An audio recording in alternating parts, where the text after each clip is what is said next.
Good morning. So, little market sell-off here, huh? Well, really, we've been in the red, but things are going to take a breather. Um, Bitcoin hanging around 42 and a half. We're going to be in this range, I believe, for the next week or so. It's people are taking profits, end of the year profits. That's not going to stop. To see Solana below 100, nothing to be concerned about. You can't have a parabolic rally like they've been having from $9 up to 120 and not have some profits taken. That's just ridiculous not to take out some of your principal. And like I said, there's going to be consolidation over the next week. We're going to have though pumps on other markets. I mean, XRP, like I said, is waking up, but it cannot get out of that 64-cent range. And once we do, it's going to pop to 80 cents. We're going to get to 70 cents, and then we should be around the 80-cent mark. And then sentiment will change because people are going to regret unloading theirs after 3 or 4 years and get a little FOMO and want to buy in. Cardano as well, in that 60 to 64 cent range. It cannot break out of there. But once it turns around and it becomes their turn, everything gets their turn. Avalanche, is that a good buy? Where's that now? It had a little breathing room into $39. I wanted to get in at about 45. I held strong and still a little hesitant. I think these things have pumped so hard that they need a little break. I think people are going to be on the edge for the next couple weeks. You have retail wanting to buy in and beat the ETF, and then you're going to have the big institutional money buying it outside of the market, so we won't even see the volume on that. Let's see, Cardano right now. Are we 61 cents? Wanted to get to 65 and just could not make it happen. Chainlink waking up again, right? Are you guys regretting not getting it at the $14 and $15 level? It's not too late, but I'm staying out of it. Might regret that if it hits $50 or $60, but it moved so slow the last bull run. Will favor go to other chains. The L2s right now are just popping. Optimism taking a little breather at $4.07. I got to tell you, I did not see that coming. When we were at 130, what a good buy that would have been. Is it going to be ARB's turn next? I think optimism is definitely stealing the thunder of Arbitron. Let's see here. Filecoin waking up. VeChain, I don't own any VeChain. To me, there's something uncomfortable about it. The token supply, and they just have not expanded out of their market. They're not offering anything new, and you got to grow or die. Doesn't mean the price won't go up 300%, but I'm not willing to invest my capital into that. Helium too. That's taken a little break, down 6.5%. Aave finally waking up, right? With that token supply, I couldn't resist for this run. I don't know if it's going to get above 200 or 300, but I'm in at average cost of $90, and I'm just going to hang on. Don't have a ton of it, about $5,000 worth, but I think we'll get a couple hundred out of it in the next year. Quant still we may be finding some support at the 140 range. That would be great. I am not regretting that decision at all. I think it's going to be an incredible 2024 for quant. Once we get above that 150 and climb our way to 200, we are going to sit good. You're going to have your pullbacks and profit taking, but I think quant is not going to have huge sell-offs. Though it's one of the best for larger coin. It has one of the best token supplies you can have. 12 million right now in supply. I believe max is 14 million. And when it starts to pop, and if we get some good use on it, it's going to go fast. It can come down fast as well because there will be a retracement and profit taking. So take out what you can and leave the rest in and let it ride. Let it be free money. Scale. Can't believe that is making a move. I feel like there's been 50 projects I've been watching for 3 months. Do I want to? Do I don't? Do I want to? Do I? Scale's one of them. I knew that was going to pop. I just thought the 5 billion supply. I do go a lot on supply. I don't. I know it doesn't always matter, but it does make it move slower. And not in Scale's case. We're talking 2 or 3 cents. That's where I'm looking, and we're up to 8 cents now. I mean, it's just unreal how it just starts to go. And internet computer. I don't know about ICP, how far that's going to go. It's definitely not going to go to all-time highs. That was manipulated by SBF. So we're not going to see that again. But let's look on the loser side. Orca definitely taking a breather here, down 25%. Math I was looking at over the last couple weeks. That in DYP at 22 cents, it had a nice run up, and I was regretting not buying in. It's retracing now. We got out to almost $1. Almost $1, 98 cents. From when I started watching it heavily was at 22 cents. No, I'm sorry, 20 cents. In 18 and November 28th, I really started following it hard and was going to jump in. I just, you can only go in so many smaller cap coins until you're diversified too much. And I have diversified my portfolio in the last 2 months. I went through the Coinbase One maximum trading allowance in a week. All right, so now I got to wait until I'm not going to fully wait if there's something I want to buy into. But it's it's easy on Coinbase One when you have free trading to just constantly DCA, right? Because nothing's even weight. There is a spread cost involved in that they don't cover. But when you're saving $15 per trade or $5 or 20 or 30, that makes it too easy, right?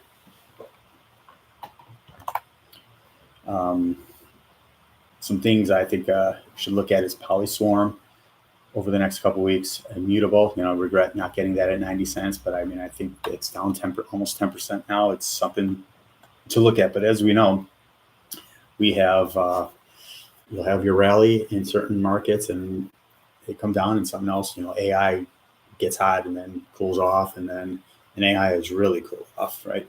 Look at Ben QI. QI is the token. That is just something it's really having a retracement back, and I am long pretty good at a dollar. 0.013, and now we're at 0.181. Unfortunately, I thought we were going to find some support at the 0.348, which is where we're at. But I'm not looking to take profits there. The truth of the matter is, I'm DCAing here at these levels. You have to, change my cost, and we'll raise it a little bit, but at 0.0180, when we start getting money back into it and people are done taking their profits and taking their tax losses, we'll start popping again. But we'll have a major retracement if we don't get the ETF approval. Many people think that we will have a retracement anyways if we get the approval. Sell the news type of thing. I disagree. Who knows? No one knows. But it certainly could happen. You have a quick retracement, but I personally think the sentiment will be so for people waiting on the sidelines will be so good that they will come jumping in. Now, just because you get ETF approval does not mean institutional money, billions of dollars, come floating in immediately. Doesn't happen. They have to put the contracts together. They have to sell it to their clients, and they're already getting the reserves in their funds, BlackRock and Grayscale, and ARK Investment. Kathy Woods, everyone's all, the crypto community always mocks her, and even the idiots on Jim Cramer. Squawk Box is good, but Squawk on Street, Jim Cramer, he's never said a right thing in his life, right? Buy JP Morgan. Crazy. Do the reverse. He does do the reverse Cramer, and you will be okay. When he starts getting into Bitcoin again and preaching how good it is, it's time to watch out and take profits. Stacks, it's unfortunately coming back a little bit, down 7.9%. I'm buying more.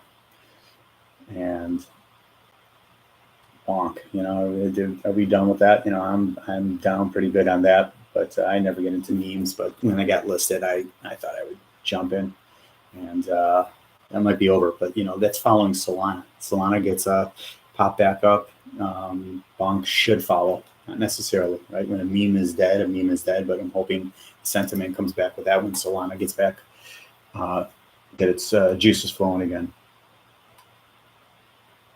Yeah, a lot of red, but I look at this as buying opportunities. I know it's hard though, when you're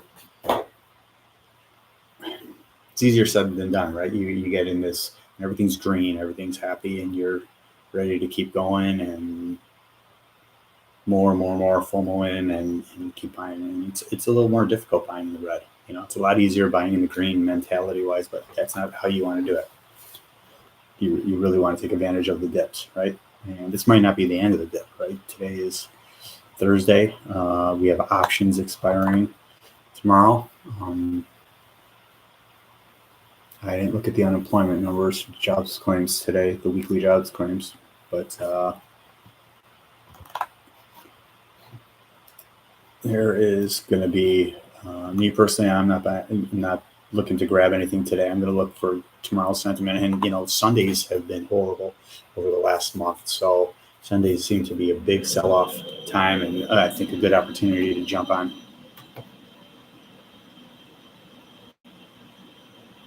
All right. So I would say be careful, pick your ends wisely, keep your eye on scale.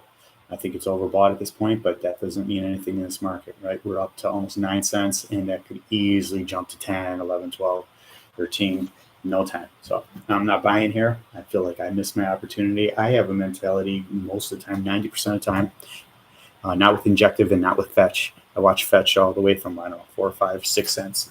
Bought in at 40 cents, sorry. And same with Injective. Watch that from $4, go all the way up, and got in at $30 or so.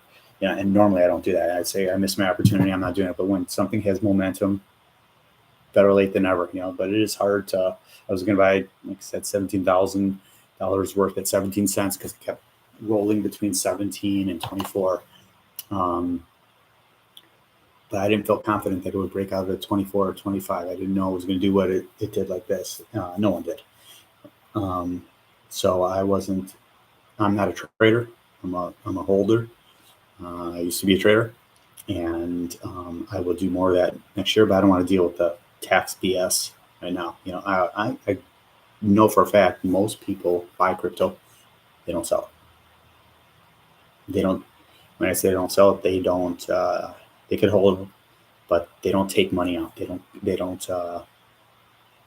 cash out to banks, right? And you have to be careful with that. You don't know how your bank is going to react. I know many people who have cashed out to banks out of Coinbase, which is a great fiat ramp, and their banks have closed them down, right? What does that tell you? So a way you can do it is go to PayPal and then to your bank, but you have to be careful, right? I've transferred a ton of funds from banks to Coinbase, but never out. So that will be done next year, and I'm certainly not going to deal with it on the last couple days of the year. I'll have enough time next year to take some profits and withdraw. And I would recommend, if you're going to go to your bank, don't do $100, don't do $1,000, don't do $10,000, do $20 and see what happens. See how that works, right? And also, if you don't have a cold storage, look into Tangem wallets. Tangem is amazing. I have Ledger, I have Tangem, hate Ledger. Just, it's too complicated for most. And you want something easy, look at the Tangem wallet. It's a simple card. You put an app on your phone, you tap it, and you're good to go. Sorry, I'm on vacation yet. I'm working. Constantly, I'm a region manager for a large global company and work out of the home, cover Midwest and then some, and handle customers throughout the country. So even on vacation, I don't take vacations. I'm doing this because it's actually see if I can help anyone. But just be careful. Like I said, back to Tangem Wallet. Look into it. It's very economical. You get 1 or 3 cards for backups. I recommend 3 cards. I don't know what's up to now, maybe $50 some. Best investment you'll make, and it's the easiest cold storage. I personally think you can leave some of your money on Coinbase for now. They're solvent, and we went through all the insolvencies. They're good. They're making a fortune now. Their stock is up 80%. They're doing fine. There's not going to be any issues there. But I do also recommend looking into Coinbase One. That will be if you leave your money there, you need to do that. It's an insurance policy, and there's an annual plan. It was raised from I think $19 a month to now like $24, so it's about $300 for the year. No one wants to pay that, but with it, if you're constantly going to be buying and selling throughout next year, it's worth it. It's worth it. Like I said, though, you can go through it pretty quick if you have a decent amount of dry powder and you want to accumulate, right? It's amazing how everyone's accumulating now when we should have been doing it over the last 2 to 3 years, but everyone was down so much money or caught, not everyone, but many of us, down, stuck here in the markets here now, right? And you wanted to have that 30K on this one, 100K on this one, 10K, 1K, whatever it may be on this one, and reinvest it. Take taxes out and reinvest. Many of us couldn't do that. They got caught. And even the big guys, the people in Discover Crypto and former BitBoy and so on and so forth, they got caught too. Probably the only people that don't are George and maybe the altcoin Daily brothers. They don't tend to diversify as much. They're big holders of ETH and Bitcoin, which is not a bad play. But when you were mining like George was in the early days, it's easy when you're sitting on, you won't say how much, but a ton of Bitcoin, you said, right? So it's easy to take small profits out of there and buy your new home with a basketball court and be able to risk leverage trading for fun. Metis, man, METIS is the ticker. Like I said, Victolik's mom's project, still doing good, holding tight in the 80s. Unbelievable. What a trade and buy that would have been, just over a week, going from $31 hitting 93. Well, that's all I got on crypto today. I'm going to be looking into the news after this. Haven't been able to hit that. Went to the health club with my daughter, and now it's time to get to work. In regards to environmental aspects,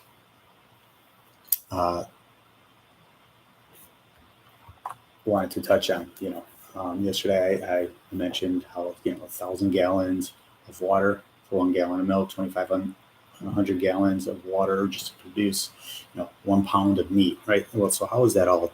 It's all subsidized. That's how you're able to pay $2, $3 at McDonald's for a burger, $1. I don't know if they have the dollar menu. I wouldn't know anymore, but I certainly back in the day did take advantage of that, right? Having a triple cheeseburger for 99 cents, right? How are they able to do that? How are you able to get milk for $2-3 a gallon, or it used to be before all the inflation, 99 cents for a dozen eggs, 79 cents for a dozen eggs. Well, it's easy. They're subsidized. As I mentioned yesterday, $40 billion, right? Also, there's, Fauci's NIH gives $20 billion per year for animal research. And that's animal research globally, right? And what does that consist of? Well, many things. Electrifying dogs to see how they react, right? There's in Michigan a nice study, and 90% of the dogs, they do like 20 million dogs a year are brutally tortured and killed. 90% of them are beagles. In Michigan, at this laboratory, they had electrified floor, and they would wait and electrify the dogs and wait until they gave up. They wanted to see how long. At Shriners Hospital, they used to sew the eyes of kittens to see how they reacted to blindness, right? Or the burn units. They used to burn dogs alive with acid and see how they reacted, and then you see what they could do with grafting, right? Like that translates to humans, and it's a necessary experiment that you need to do. Just recently in the Middle East that we funded here in America, they and you can see the videos. They had beagles in a little cage with their heads stuck through mass, and they released a ton of fleas and biting mosquitoes, and just had them attacking their faces just to see, some antidotes that they're using, or all the experiments. You can't imagine what they do, with pigs, and some of the serum they use for antidotes, vaccines. They use crabs. No one thinks of fish in regards to being sentient or having pain receptors. Well, it's just not true. Just not true. They wouldn't try to swim away when you're giving them a hook, right?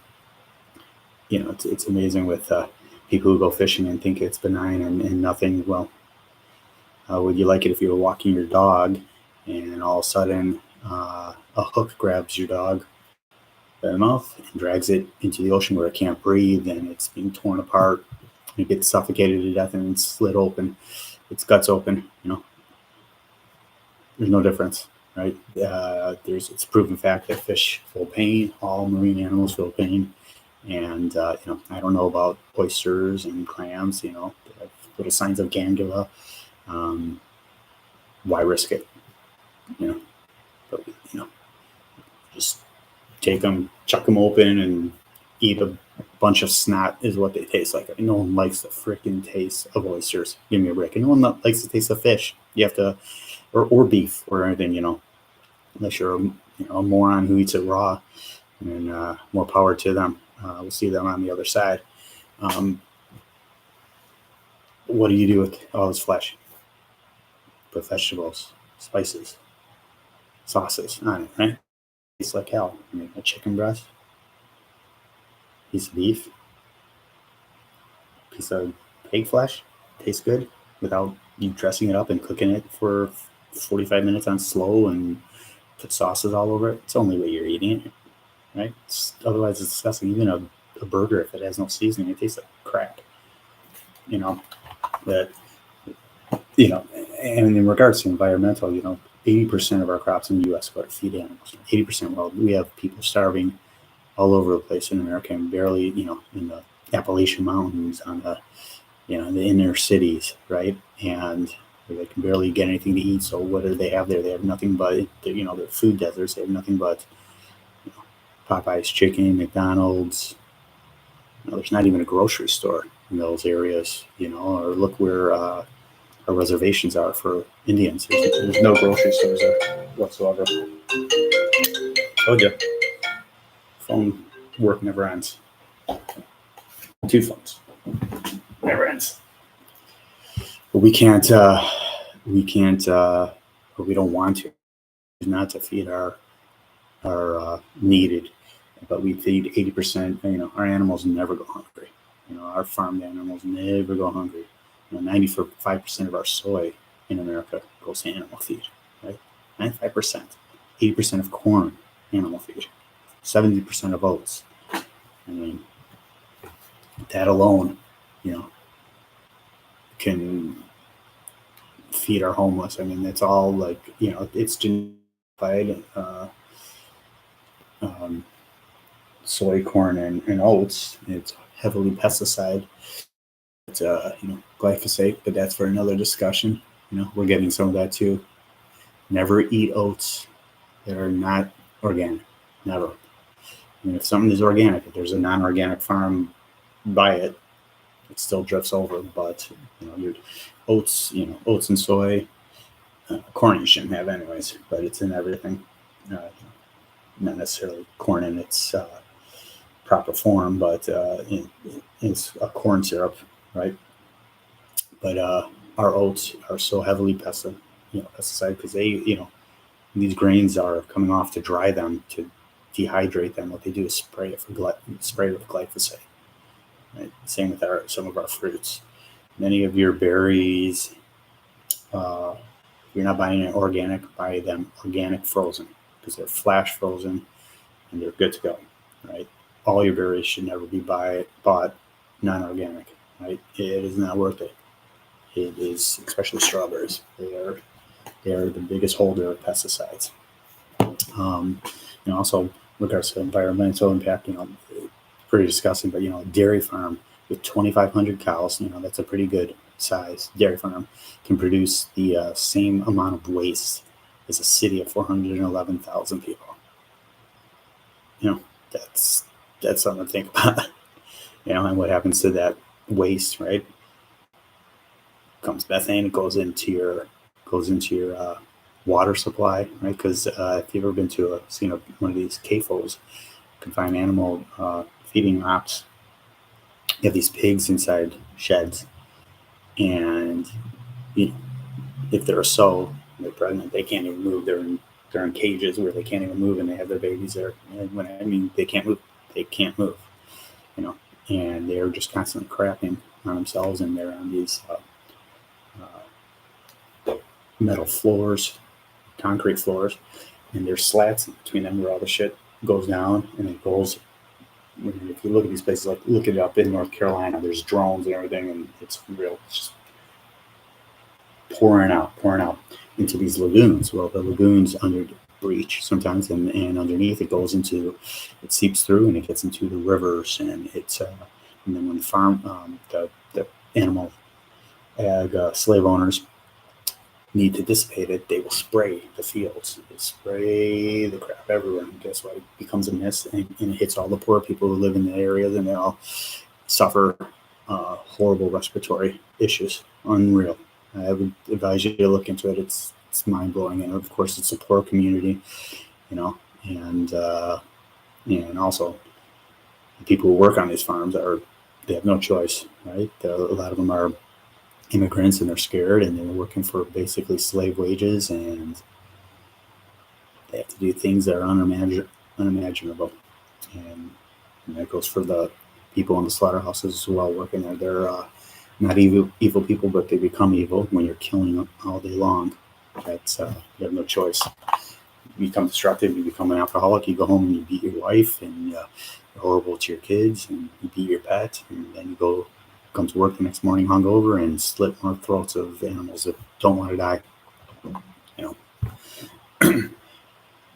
And I mean, if you think about it, an acre every 3 seconds is destroyed in the Amazon forest. And animal agriculture is responsible for 91% of all the destruction in the Amazon. Think about it, we are cutting down forests to raise animals there. I mean, look at it in Brazil, the two brothers who have the largest cow operation in the world. It's just constant. So they're raising to feed them, to have feeding operations, then to raise soy, to raise corn, to feed these animals, and it's just destruction after destruction. These are where all our medicines come from, right? They come from that, and then they make a synthetic form. It's pretty crazy. The world's cattle alone consume a quantity of food equal to the caloric needs of 8.7 billion people. more than the entire human population on Earth. Then think about what that means. Our cows. Think of the proportion to the food you're getting and the calories you're putting in and what you're getting out just for cows alone. They consume more food, just the cows. And cows are nothing in regards to slaughter compared to what we do with chickens. So, I mean, just think about that alone. If you didn't eat cows, you would have enough food to feed the human race. We have enough food in America alone to feed, of what we feed to animals, to feed the human race. It's just crazy. And that's what you end up doing when you go vegan is, you end up saving a minimum of 1,100 gallons of water per day, 45 pounds of grain, 30 square feet of forest, and 10 pounds of CO2, minimum of one animal life. That's minimum, right? I know people who eat chicken for lunch, pork tenderloin for dinner, or burger, or or breakfast is eggs, bacon, cheese on that, glass of milk, animal products. No species, not even wolves or lions, eat meat 3-4 times a day. No one does it. Americans do it. Now it's spreading over to other countries. It's disgusting. We wonder why we have 90% overweight, 80% obese in this country, right? But it's the bun. Is it the bun? It's not the burger and the cheese. It's the bun that makes us obese, right? Where do you think all these diseases, these autoimmune diseases, heart disease, strokes, where's it coming from? Broccoli, cauliflower, sprouts, grains, meat, cheese, milk, and eggs. 3-4 times on your hatch every day. Meat, cheese, milk, and eggs. And if you break it down, what is meat? It's blood, flesh, veins, muscles, and tendons. That's what you're eating. It's unnecessary. Let's find a better way. Do it. You guys have a good day. Take care. See you tomorrow. Or later today. You never know. Take care.